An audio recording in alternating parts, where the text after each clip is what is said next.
Operation Economic Fury targets the CCP's financial heartbeat. Commentary. For decades, the Chinese Communist Party operated under the delusion that it could weaponize the global dollar-based system to fund its own rise while simultaneously building the tools to dismantle it. That free ride is over. The Trump administration has pivoted from mere trade deficits to a doctrine of financial decapitation. Through Operation Economic Fury, Washington is now targeting the lifeblood of the CCP's global ambitions, namely its massive, state-linked banks. The Iran nexus, cutting the flow of war money. The catalyst for this escalation is the CCP's role as the primary financier of the world's most destabilizing regimes. While Operation Epic Fury utilizes kinetic military force to degrade the Iranian regime's nuclear capabilities and leadership, Operation Economic Fury strikes the financial channels that make its nuclear ambitions and jihadist proxy wars possible. Beijing is no longer a passive observer. It is the key player in funding Iran's military activities. By purchasing roughly 90% of Iranian oil, China provides the hard currency Tehran needs to develop nukes, fund proxies, and manufacture the drones and missiles currently raining down on the Middle East. U.S. Treasury Secretary Scott Bessent has issued a warning to China's financial giants: if you move money for the mullahs in Tehran or the masterminds in Moscow, you will be severed from the U.S. dollar. The United States is now enforcing secondary sanctions that force Beijing into a binary choice: participate in the world's largest economy or fund the regional wars of its junior partners. The CCP has decried these moves as financial hegemonism, a predictable response from a regime watching its illicit revenue streams dry up. It has also warned the United States against disrupting Chinese trade with Iran and Russia. The Treasury bond threat, a blunt and broken instrument. In a desperate bid for leverage, Beijing has invoked its favorite rhetorical threat: a massive fire sale of its $800 billion U.S. Treasury portfolio. State-run media hints that this nuclear option could crash the U.S. economy, but the logic is as questionable as a CCP census report.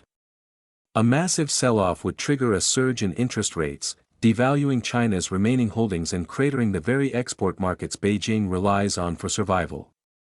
While China has spent years diversifying into gold, the dollar's dominance remains undisputed. This threat isn't a strategic masterstroke. It's a desperate attempt by a regime watching its leverage evaporate in real time. De-dollarization and the BRICS mirage. To escape the long arm of U.S. law, Beijing is doubling down on de-dollarization through the BRICS Plus alliance. The goal is a blockchain-based payment system designed to bypass the dollar entirely and create a so-called sanction-proof world. However, the BRICS alliance is built on a foundation of sand. The members fundamentally don't trust each other. India has already publicly distanced itself from a common BRICS currency, preferring to protect the rupee and its burgeoning relationship with the West. Furthermore, without a free and open capital account, which the CCP will never allow, fearing loss of control, the yuan will remain a niche currency used only by those with no other options. Global retreat, defeats in Panama, Venezuela, and beyond. The CCP's influence through its Belt and Road Initiative is hitting a wall of American resolve in the Western Hemisphere. In Panama, Chinese port contracts were cancelled, and facilities were seized by local authorities. Of course, these actions were backed by serious U.S. diplomatic pressure, resulting in a significant strategic defeat for Beijing. Shortly thereafter, U.S. military strikes against the Maduro regime in Venezuela in early 2026 humiliated Beijing once again. These operations disrupted the oil for influence deals that China used to anchor its presence in South America. The world watched as China, faced with actual U.S. military and economic resolve, stood down.